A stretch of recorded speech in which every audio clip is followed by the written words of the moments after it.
Bon, on a quand même pas mal de petites choses qui sont tombées sur le Real Madrid ces dernières heures. Voilà, il y a Mourinho qui a parlé. Il a parlé de Rodri, il a parlé de Kylian Mbappé. Donc on va voir tout ça. On va parler de Mercato aussi. On va parler de Ligue des Champions. On va parler de certaines habitudes que Mourinho a installées dans l'équipe, à l'entraînement, dans le vestiaire, etc. Donc voilà, je pense que c'est une vidéo assez intéressante. Bon, je dis ça à chaque fois.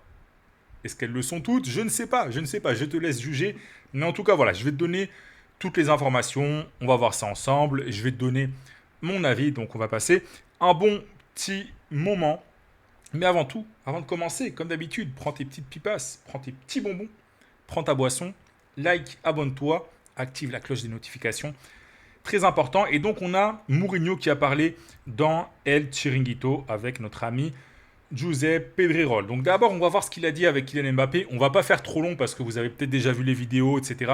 Ce qui est important, c'est vraiment que je vous donne un petit peu mon avis et ce que je peux lire un petit peu à travers les lignes. Donc il a dit Mbappé est incroyable, il me fait parfois rire à l'entraînement parce qu'il est vraiment trop fort. Il est d'un niveau stratosphérique. Ce n'est pas à moi de juger ou d'analyser ce qu'il a fait la saison dernière. Une saison étrange, une saison compliquée pour tout le monde, etc., etc. Donc là, il parle un peu des problèmes qu'il y a eu dans le vestiaire, etc. Donc voilà. Et ensuite, il a notamment dit que Bellingham et Mbappé ont fait des choses extraordinaires à la Coupe du Monde, etc. Et qu'en gros, tout ce qui s'est passé, c'était pas forcément soit la faute des joueurs, soit la faute de l'entraîneur. Donc voilà, il a notamment mis en avant aussi que Kylian Mbappé est arrivé 2 jours avant ce qui était prévu pour la reprise de l'entraînement. Donc Kylian Mbappé a fait une croix sur 2 jours de vacances et Mourinho a apprécié tout ça. Mourinho Mbappé, moi je vous le dis, hein. Moi je vous le dis, je pense que ça va pas marcher. Je vous le dis cru comme ça va pas marcher. Ce sont, alors premièrement, je pense que si ça va pas marcher, c'est pas forcément en grande partie à cause de Mbappé, mais je pense que Mourinho est un entraîneur qui est dépassé. Bon, de toute façon, il suffit de voir ses résultats récents, hein. Et désolé si c'est cru ce que je dis, mais c'est factuel, ses résultats récents sont mauvais. C'est vrai qu'on dirait qu'il a un petit peu changé sa façon d'entraîner. Voilà. Avant, c'était vraiment un cow-boy. Donc là, ça n'aurait pas marché. Mais j'y crois pas. Parce que ce dont a besoin le Real Madrid, c'est d'une figure un peu paternelle. Comme Zidane, comme Ancelotti. L'effectif du Real Madrid, il fonctionne comme ça. Est-ce que c'est bien? Est-ce que c'est pas bien? Chacun aura son avis, mais c'est comme ça. L'effectif du Real Madrid, quand un entraîneur arrive et commence à être un peu trop sévère, à crier un petit peu sur les joueurs, à les tacler un petit peu, ils aiment pas. Ils aiment pas et il se passe ce qui s'est passé avec Xavi Alonso. Alors je ne suis pas en train de dire que l'entraîneur qui arrive au Real Madrid doit laisser les joueurs faire ce qu'il veut, etc. Attention, je ne suis pas du tout en train de dire ça. Mais il faut trouver un juste milieu. Et je pense que Mourinho n'en est pas capable. Je pense que Mourinho, alors pour l'instant, la saison n'a pas commencé, donc il n'y a pas de problème. Tant que les résultats vont être bons, il n'y aura pas de problème. Mais dès que ça va un peu commencer à se corser, ça va être compliqué. Pour Mourinho et Mbappé, et aussi pour Mourinho et les autres joueurs du vestiaire, Vinicius, Valverde, Bellingham, qui sont tous des joueurs un peu problématiques. Peut-être que je me trompe, hein, attention. Mais j'ai du mal à y croire. Bon, on va enchaîner, on va en parler un petit peu après de toute façon. Il a expliqué en gros pourquoi il n'a pas voulu, enfin, pas qu'il n'a pas voulu, mais pourquoi le Real Madrid n'a pas foncé à 100% sur Rodri. Il a dit Rodrigo a eu des hésitations, pardon, il a hésité et les hésitations de Rodri m'ont fait douter à mon tour. Le Real Madrid est d'une telle envergure qu'il ne peut pas se permettre d'avoir des joueurs qui réfléchissent à 2 fois. Vous le contactez, le joueur vous demande quand est-ce que je dois venir. Donc en gros, Mourinho, il veut pas de joueurs qui hésitent un petit peu. Voilà, il veut des joueurs qui sont 100% Real Madrid. Bon, là aussi, hein, ça c'est du discours de façade, parce que ça n'existe pas. Alors, ça peut exister pour certains joueurs, effectivement, peut-être des joueurs qui sont madrilènes depuis qu'ils sont gamins, etc. Mais aujourd'hui, quand il y a un joueur qui est performant, il a toujours 50 clubs dessus. D'accord? Bon, 50, j'exagère, mais vous avez compris ce que je veux dire.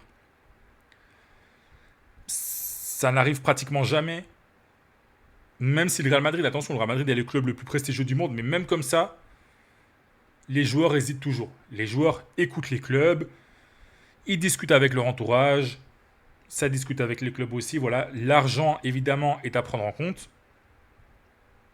Donc Mourinho, ce qu'il nous fait là, c'est une déclaration populiste. Mais parmi les joueurs que le Real Madrid a recrutés cet été, il y a aussi des joueurs qui ont hésité à signer.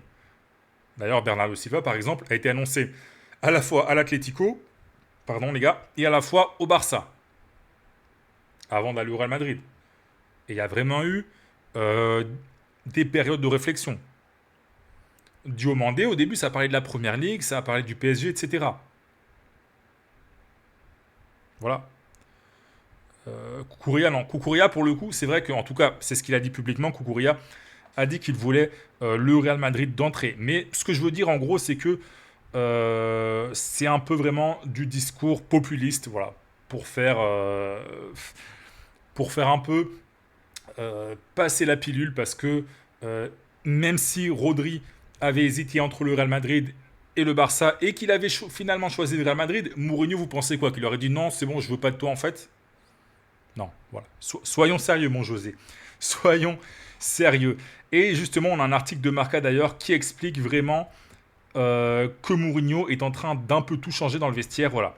Avec ce passage, le vestiaire doit comprendre que les privilèges ont des limites et que la relation entre l'entraîneur et les joueurs demande certaines responsabilités d'un côté comme de l'autre. Donc voilà, il veut couper court à certains vices qui s'étaient installés dans le vestiaire ces dernières années. Et voilà, il veut vraiment tout contrôler. Il observe qui arrive en retard, qui est concentré, qui a l'air fatigué ou pas totalement impliqué dans l'entraînement. Il veut contrôler absolument tous les détails. Donc voilà. Et là, Mourinho, obsédé avec chaque entraînement, qui vraiment est attentif à chaque geste, qui ne laisse passer aucun détail. Donc là, c'est vraiment tout contrôlé. Et ça ne marche pas au Real Madrid. Et c'est un peu normal aussi parce que tu as des joueurs comme Vinicius, tu as des joueurs comme Bellingham, bon, Mbappé un peu moins.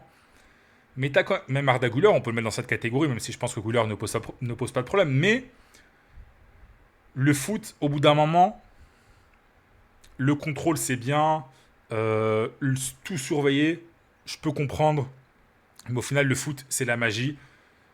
On kiffe le foot parce que les joueurs prennent des initiatives, les joueurs font, alors je vais pas dire ce qu'ils veulent sur le terrain, mais voilà. Voilà, après, si des gens préfèrent un repli défensif à un dribble, pourquoi pas? Pourquoi pas?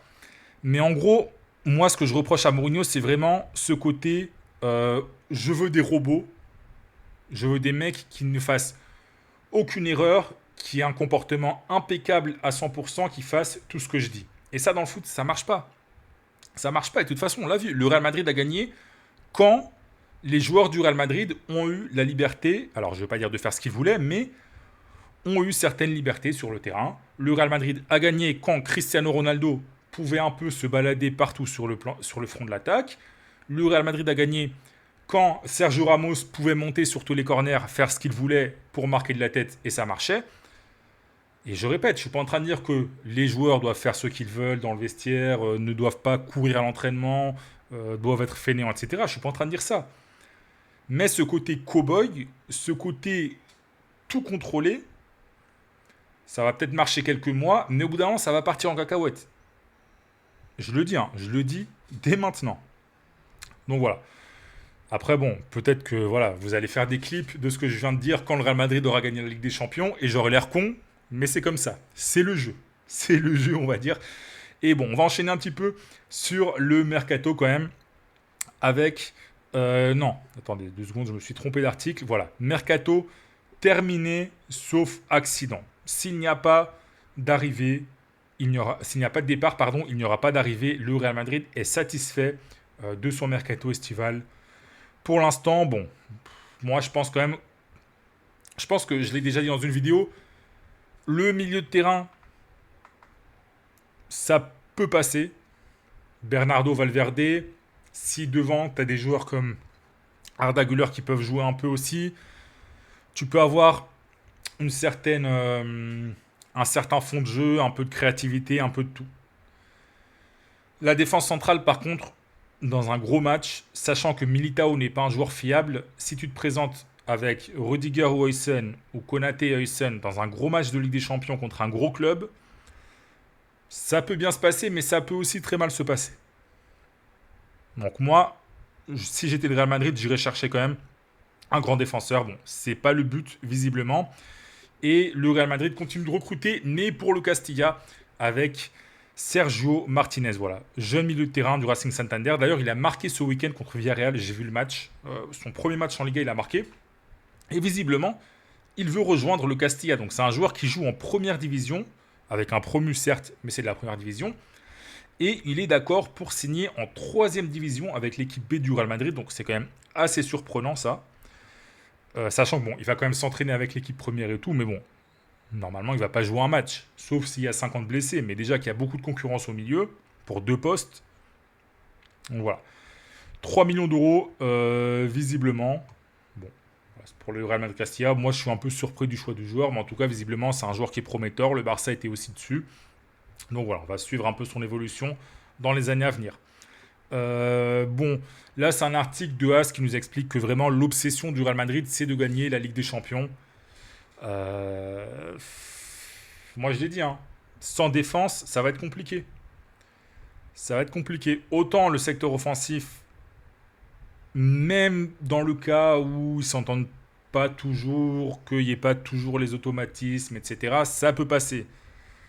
Mais le secteur défensif c'est un problème. Alors c'est vrai que tu t'es renforcé avec Koukouré à côté gauche, mais l'axe de la défense, je le trouve un peu fragile. Donc moi là, si tu me dis, est-ce que le Real Madrid est un candidat sérieux pour la Ligue des Champions la saison prochaine, je te dis non. Je te dis la même chose que pour le Barça d'ailleurs. Les deux clubs risquent d'être un peu lésés, handicapés par leur défense. Donc voilà, on verra bien. Autre changement stratégique que j'ai un peu du mal à comprendre, le Real Madrid ne présente plus ses joueurs en public. Vous savez qu'avant, quand un joueur était recruté, que ce soit une superstar ou un joueur moyen, il y avait une présentation au Bernabeu, il allait sur la pelouse, il faisait ses petits dribbles devant les supporters. Voilà, les supporters étaient contents. En plus, c'était gratuit, donc les supporters n'avaient pas à payer pour entrer au Bernabeu et voir leur nouveau joueur. Mais le Real Madrid ne fait plus ça. J'ai quand même l'impression que le Real Madrid est entré dans une... Enfin, le Real Madrid, quand je dis Real Madrid, c'est Florentino Pérez, dans une sorte de défiance vis-à-vis des médias. Voilà. L'affaire Negreira, etc. Les mauvaises relations avec Tebas. En fait, le Real Madrid est un peu dans une sorte de parano où le Real Madrid veut tout contrôler, veut contrôler tout ce qui sort dans les médias et effectivement de ne pas faire les présentations avec les conférences de presse parce que vous savez que dans les présentations, il y a toujours des questions aux joueurs. C'est aussi une façon un peu d'enquiquiner les médias et de contrôler un peu tout ce qui se dit sur le club dans les médias. Donc voilà, pour moi, c'est un vrai bras de fer à la presse madrilène. C'est un gros bras de fer à la presse madrilène. Et d'ailleurs, c'est pas un hasard si Mourinho n'a pas eu de présentation, n'a pas eu de conférence de presse de présentation, mais qu'il a parlé à Pedrerol, Josep Pedrerol del Chiringuito, qui est un journaliste qui est très proche de Pérez. Donc vraiment, je pense que Pérez veut vraiment contrôler chaque information qui sort du Real Madrid plutôt, et c'est lui un peu qui va distribuer aux rares médias avec qui il s'entend bien, voilà, les interviews, les informations, etc. Donc voilà, je trouve ça quand même dommage pour les supporters. Autant, bon, les journalistes, on s'en fout, hein. Je vous le dis, je suis journaliste, mais bon, voilà, c'est pas grave, on s'en fout. Par contre, pour les supporters, c'est pas cool parce que je pense que les supporters auraient bien aimé aller voir Diomandé pour ses premiers pas au Bernabeu, voilà, faire les traditionnels jongles, etc. sur le terrain, ça aurait pu être sympa. Pareil pour Bernardo, donc voilà. Bon. Je trouve ça un peu dommage. Et on va terminer avec une petite info del Chiringuito aussi. Visiblement, quand Bernardo Silva a appris que Rodri pouvait signer au Real Madrid, il n'a pas trop apprécié. Parce que visiblement, selon Kim Domenech, les deux hommes ne s'entendent pas vraiment. Ils ont joué longtemps à City ensemble, mais la relation s'était un peu dégradée. Et donc, quand le Portugais a su que Rodri pouvait signer au Real Madrid, il était un petit peu chafouin, si on peut dire ça comme ça. Bon, ça ne veut pas dire qu'il aurait boycotté le transfert, etc. Hein. C'est pas non plus des joueurs qui se seraient tapés dans le vestiaire. Mais bon, voilà, c'était une information, une petite anecdote intéressante que voilà, je voulais vous mettre pour finir la vidéo tranquillement. Donc voilà, je pense qu'on a été assez complet. Bon, je, je- je vous le dis tout le temps, hein. Des fois, je peux sembler un peu pessimiste, d'accord, concernant le Barça, concernant le Real. Mais c'est pas parce que je suis anti tel club ou anti tel club. Voilà. Moi, je dis ce que je pense. Mourinho ne m'inspire aucune confiance, d'accord. Que ce soit tactiquement, au niveau de la gestion du vestiaire, etc. J'y crois pas. Voilà, j'y crois pas. Donc je dis ce que je pense et je ne demande qu'à me tromper, hein. Je répète, peut-être il va faire un doublé Liga Ligue des Champions. Et du coup, vous allez clipper toutes les conneries que j'ai dit dans la vidéo. Il n'y a pas de souci, les gars. Voilà, moi, je donne mon avis. Parfois, il est un peu négatif. Voilà, parfois, il est positif. Voilà, il y a des joueurs sur qui j'ai dit du bien. Des recrues sur qui j'ai dit du bien. Voilà, Kukureya, par exemple, masterclass d'avoir recruté Kukureya. Diomandé, même si c'est un peu cher, enfin, pas très cher, euh, sur le plan purement sportif, masterclass aussi, parce qu'il apporte une véritable plus-value par rapport à ce qu'il y avait déjà. Donc voilà, parfois je suis positif, parfois je suis négatif. Bref, ça dépend de l'actualité. Voilà, je pense que tu as compris.